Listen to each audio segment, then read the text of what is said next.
ഷിരൂരിൽ നിന്ന് പ്രതീക്ഷയുടെ വാർത്തകൾ വന്നുകൊണ്ടിരിക്കുകയാണ്. മൺതിട്ടയിൽ ലോറിയുണ്ടെന്ന നിഗമനത്തിൽ ഡ്രഡ്ജർ കമ്പനിയും ഈശ്വർ മാൽപ്പയും പരിശോധന ഊർജിതമാക്കിയിട്ടുണ്ട്. നിലവിൽ ഒരു വാഹനത്തിന്റെ റേഡിയേറ്ററും എഞ്ചിന്റെ ഭാഗവും കണ്ടെത്തിയിരുന്നു. അല്പസമയം മുൻപ് ഈശ്വർ മാൽപ്പെ നടത്തിയ തെരച്ചിലിൽ ഒരു അല്പം തടിക്കഷ്ണങ്ങളും കണ്ടെത്തിയിരുന്നു. പക്ഷേ ആ എഞ്ചിൻ ഭാഗം അർജുന്റെ ലോറിയുടേതല്ല എന്ന് ലോറി ഉടമയായ മനാഫ് സ്ഥിരീകരിച്ചു.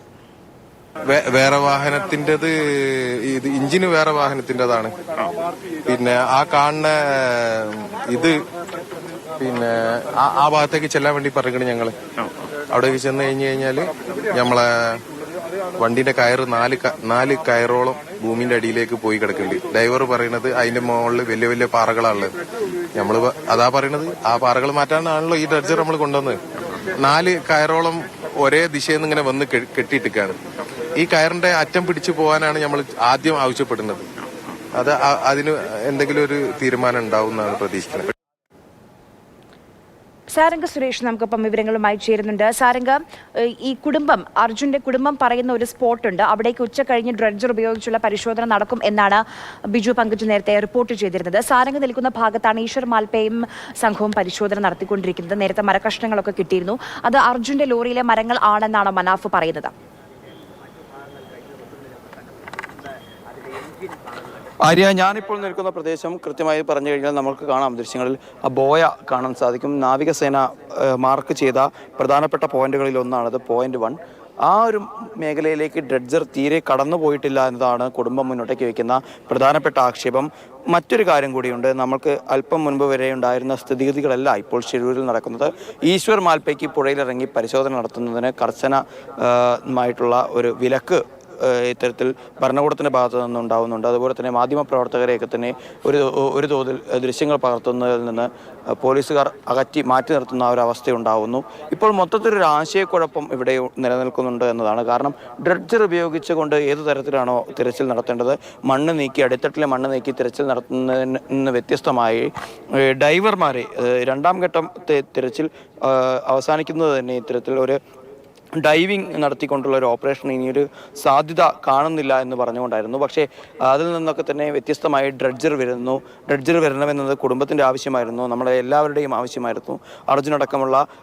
അർജുനും ലോകേഷും ജഗന്നാഥും അടക്കമുള്ള 3 പേരുടെ എന്തെങ്കിലും തരത്തിലുള്ള ഒരു ഭൗതിക ശേഷിപ്പ് ഇവിടെ നിന്ന് കണ്ടെത്താൻ സാധിക്കുകയാണെങ്കിൽ അത് ഡ്രഡ്ജറിന് മാത്രമേ അത്തരത്തിലൊരു നീക്കത്തിന് സഹായകമായി ഉള്ളൊരു നീക്കം നടത്താൻ കഴിയുകയുള്ളൂ എന്നുള്ളൊരു കാര്യം കുടുംബം പോലും ആവശ്യപ്പെട്ടിരുന്നു. പക്ഷേ ഇപ്പോൾ ഡ്രഡ്ജർ എത്തുന്ന സമയത്ത് ഡൈവർമാരെ സഹായിക്കാനുള്ള ഒരു സെക്കൻഡറി ഉപകരണമായി ഡ്രഡ്ജർ ഉപയോഗിക്കുന്നു എന്നുള്ളൊരു കാഴ്ചയാണ് നമുക്ക് കാണാൻ സാധിക്കുന്നത്. ഇന്ന് എഞ്ചിനടക്കം ഉയർത്താൻ സാധിച്ചെങ്കിലും ഈശ്വർ മാൽപ്പെ ഇവിടെ നിന്ന് കണ്ടെത്തിയിട്ടുള്ള കാര്യങ്ങൾ, അല്ലെങ്കിൽ ഈശ്വർ മാൽപ്പെ നടത്തി തിരച്ചിൽ നിന്ന് കണ്ടെടുത്ത വസ്തുക്കൾ എന്നുള്ളത് മാറ്റി നിർത്തി കഴിഞ്ഞാൽ ഡ്രഡ്ജറിന് ഇവിടെ നിന്ന് കണ്ടെത്താൻ സാധിച്ചിട്ടുള്ളത് കേവലം ലോറിയുടെ എഞ്ചിൻ മാത്രമാണ്.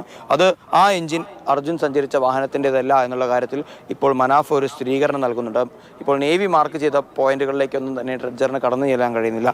നേരത്തെ നമുക്ക് ദൃശ്യങ്ങളിൽ നിന്ന് മനസ്സിലാക്കാൻ സാധിക്കുന്നത്, കാരണം നേരത്തെ നമ്മൾ പറഞ്ഞതുപോലെ തന്നെ ആ ഒരു മണ്ണുമാന്തി യന്ത്രത്തിൻ്റെ കൈക്ക് ഏകദേശം 5.5 മീറ്റർ താഴേക്ക് മാത്രമേ പോകാൻ സാധിക്കുന്നുള്ളൂ.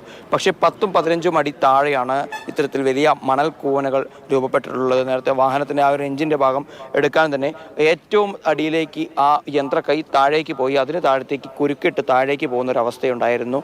അതുകൊണ്ട് തന്നെ വലിയ താഴ്ചയിലാണ് എന്തെങ്കിലും വസ്തുക്കൾ കണ്ടെത്താൻ സാധിക്കുന്നത്.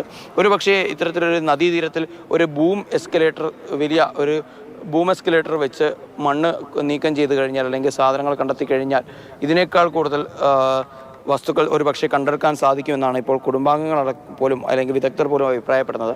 അപ്പോൾ ഡ്രഡ്ജർ പൂർണ്ണമായും ഒരു ഫുൾ സ്വിംഗിൽ ഇത്തരത്തിലൊരു തിരച്ചിലിന് ഉപയോഗിക്കാൻ സാധിക്കുന്നില്ല എന്നൊരു കാര്യം കൂടിയുണ്ട്. മാത്രമല്ല നിർണായകമായൊരു കാര്യം, നാളെ ഡ്രഡ്ജറിന് 3 ദിവസത്തെ കരാറാണുള്ളത്. വേണമെങ്കിൽ 7 ദിവസത്തേക്ക് അത് നീട്ടാമെന്നുള്ളൊരു ക്ലോസ് കൂടി അതിലുണ്ടെങ്കിൽ പോലും നാളെ 3 ദിവസമാവുമ്പോൾ ഡ്രഡ്ജർ കൊണ്ട് ഉള്ള തിരച്ചിലിൽ നമ്മൾക്ക് എന്ത് കിട്ടി എന്നുള്ള മൊത്തമായൊരു ആകെ പരിശോധന വളരെ നിർണായകമാണ്.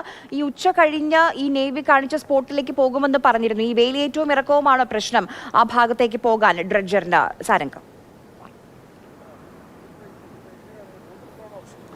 ആര്യ, പ്രധാനമായും തുറമുഖവുമായി ഒക്കെ തന്നെ ബന്ധപ്പെട്ട് കേവലം ഏതാനും 10 കിലോമീറ്റർ താഴെ അകലെയുള്ള വെറും 10 കിലോമീറ്റർ അകലെയുള്ള ഒരു പ്രദേശമാണ് ഷിരൂർ എന്ന് പറയുന്നത്. അപ്പോൾ തുറമുഖത്തിൻ്റെ അല്ലെങ്കിൽ അഴിമുഖത്തിൻ്റെയൊക്കെ തന്നെ ഭാഗത്തുണ്ടാവുന്ന ആ വേലിയിറക്കവും വേലിയേറ്റവും ഒക്കെ തന്നെ പുഴയിലെ ഒഴുക്കിനെ വലിയ തോതിൽ ആ രീതിയിൽ സ്വാധീനിക്കുന്നുണ്ട്. നമ്മൾക്ക് കാണാം, നമ്മുടെ അതിരാവിലെയൊക്കെ തന്നെ ഇവിടെ എത്തുന്ന സമയത്ത് പുഴയുടെ അടിത്തട്ട് പോലും പലപ്പോഴും വ്യക്തമായി കാണാൻ കഴിയുന്ന ഒരു അവസ്ഥയുണ്ട്. പിന്നീട് പുഴയിലെ ഒഴുക്ക് വർദ്ധിക്കുന്നു, ജലനിരപ്പ് ഉയരുന്ന ഒരു കാഴ്ച നമുക്ക് കാണാൻ സാധിക്കും. ഇപ്പോൾ ഞാൻ നിൽക്കുന്ന പ്രദേശത്തിന് നേരെ കാണുന്ന ആ ഒരു ഡ്രഡ്ജറിന് മുൻവശത്തുള്ള പ്രദേശത്തൊക്കെ തന്നെ വലിയ തോതിൽ ആഴമുണ്ട്. അപ്പോൾ ഡൈവർമാർക്ക് പോലും ഇത്തരത്തിൽ ഇറങ്ങി പരിശോധന നടത്തുന്നത് വലിയൊരു ബുദ്ധിമുട്ട് നേരിടുന്നൊരു അവസ്ഥയുണ്ട്. മാത്രമല്ല കാഴ്ച പരിമിതിയുണ്ട്, അവിടെ ഒരു വിസിബിലിറ്റി ഇഷ്യൂ അവിടെ നേരിടുന്നുണ്ട്. ഇനി വൈകിട്ട് 4 മണിയോടുകൂടി മാത്രമേ ഈ ഒരു പ്രദേശത്തൊക്കെ തന്നെ ജലനിരപ്പ് താഴുന്ന അല്ലെങ്കിൽ ലോ ടൈഡ് എന്ന് പറയുന്നത് നമ്മൾ അത്തരത്തിലുള്ളൊരു പ്രതിഭാസം ഇനി ഇവിടെ ഉണ്ടാവുകയുള്ളൂ. അപ്പോൾ അതിനനുസരിച്ച് മാത്രമേ ഇനി ഡ്രഡ്ജറിന് മുന്നോട്ടേക്ക് നീങ്ങാനോ അല്ലെങ്കിൽ അത്തരത്തിലുള്ള ഒരു തിരച്ചിൽ നടത്താനോ സാധിക്കുകയുള്ളൂ. ആര്യ.